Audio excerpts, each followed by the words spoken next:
Hello, beautiful souls. I hope you're doing well. We have something that we need to talk about. So, I would like to talk to white women, and I want to talk about why we are not safe to Black and Brown people. And I know immediately that someone out there is going to be highly offended by what I just said. And I want you to understand that you are exactly the person that this video is for.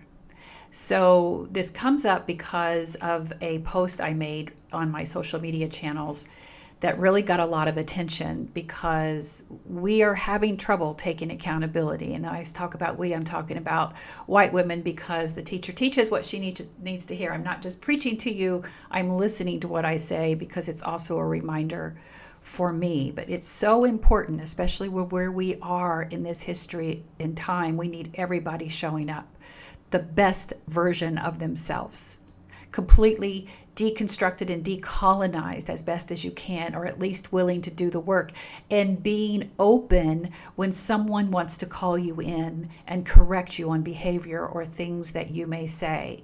So what happened was this: I started posting right after the Super Bowl performance, and I wanted to create space for the Kendrick Lamar performance, which was absolutely outstanding. You can go read what I posted on Threads, but I started it by calling in the boomers and Karens because that was who, when I looked at the demographics of who was posting, that's who they were.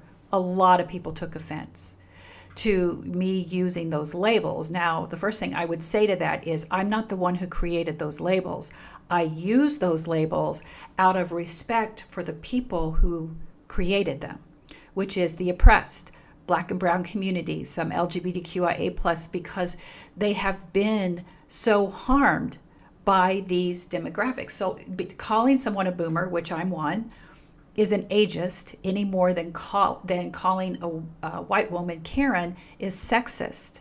We have to understand that these are slang terms that were typically used to reflect to a white American woman in the description of a Karen who is perceived as entitled or excessively demanding and very dangerous. And with a boomer, you're holding on to ideologies. Well, back in my day, we did it XYZ and so on and so on, and still trying to hold on to the good old days. Well, you know what? The good old days weren't so good for the historically oppressed. Ask Black and Brown people if the days were good.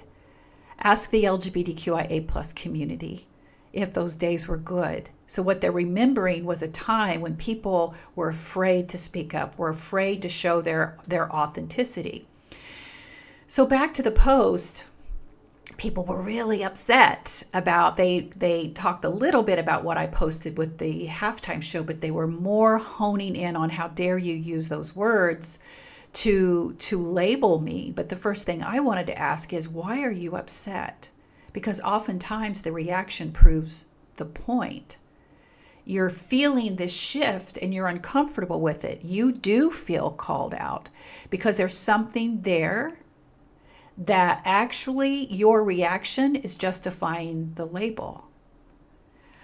So you have to be willing to sit as someone offers you a mirror, and you have a choice at that point to look in that mirror and say, yeah, I'm ready to deconstruct, even though this feels really uncomfortable.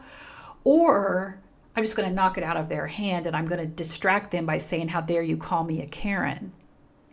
One of the things I reposted during this whole time of babysitting this post that was going all crazy was from a Black creator who wrote, "It's not all white people. If you feel the need to say it's not all white people, it's probably you. The white people it isn't don't need to say it. The white people it isn't don't need to say it. The Karens it isn't don't need to say they're not a Karen. The Christians who aren't that don't need to say not all Christians." On and on it goes. But the defensiveness is coming from something inside you. Later on that week, I wrote, when I write about privilege, I'm attacked by those fearful of losing it. When I write about Karens, I'm attacked by a Karen who lacks the self-awareness to see she's defending the attributes of a Karen. When I write about the collective harm my generation has caused, I am attacked by boomers who refuse to acknowledge that classism is deeply tied to their power. When I write about Christians who weaponize their faith, I'm attacked by Christians who scream not all Christians and want to attack me instead of looking back and addressing the problem in their own religion. When I, as a woman who's been harmed by patriarchy, speak with power and confidence, I'm attacked by other women who call me arrogant. And that's a whole other conversation about internalized misogyny, and we'll come back to that someday. And when I use labels that symbolize systemic bigotry, such as boomer and Karen, I'm attacked by people who justify the very behavior that those labels describe. So when you pull the thread in all of that, there is one person who is the common denominator who's doing that. It's going to be hard to hear, but it is the white Christian woman. Now, you may have left church and you may have be deconstructing, but you could very well still be holding on to values and beliefs that make you feel uncomfortable, but they are there. That will be the person who will miss this point entirely. She will continue to scream about the collective harm that she feels she's experiencing instead of understanding that she's weaponizing those very beliefs because she's refusing to see how she and other Karens like her continue to harm others.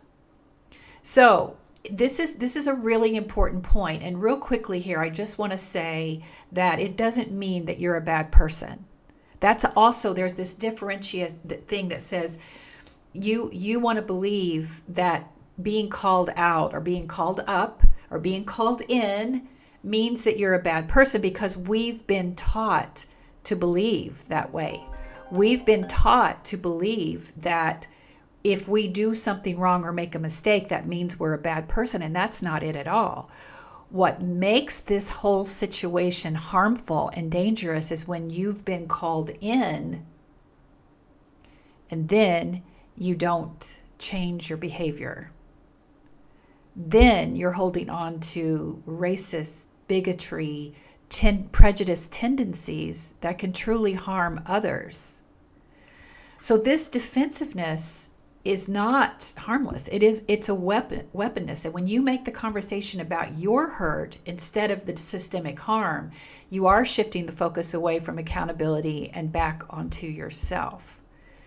So the real reason white women aren't safe to Black and brown people is because oftentimes those who are screaming the loudest are choosing their comfort and their privilege over the people who are oppressed. So this conversation needs to continue, but until white women, until we can collectively call it out and take action, we are not safe to Black and brown people. What we have to know is we are all Karens until there are no Karens. That shifts the paradigm, I hope, for some of you, that we understand we got work to do. We are the ones that have to do the work. We have to do the work, and then we have to be prepared then to listen to Black and brown people. And speaking of which, I would encourage you now to go to racetodinner.com. Race, the word race, the number 2, dinner.com. There you're going to find this amazing book called White Women, Everything You Already Know About Your Racism and How to Do Better. Everything you already know about your racism and how to do better. Screenshot that. Make sure you go get that book and go watch. Race to Dinner has a documentary called Deconstructing Karen. Now that is two women, a Black woman and a brown woman, created that video, and they use that label. Now we're going to watch it. We're going to learn from it, and we're going to understand that Karen is a mindset. It is a prejudice. It is a bigotry, and it is dangerous. And we want to make sure that there's no element of that person inside of us. And the way we do it is to do the work.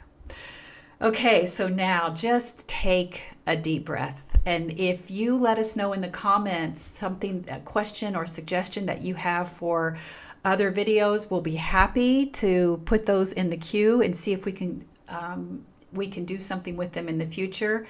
But I know this is a hard subject. I know it is, but we can do hard things, especially when it makes us a better person. and it is good for the whole of the humanity. Thank you so much for everything. Thank you for being here. Please like, share, and subscribe, and I will see you soon.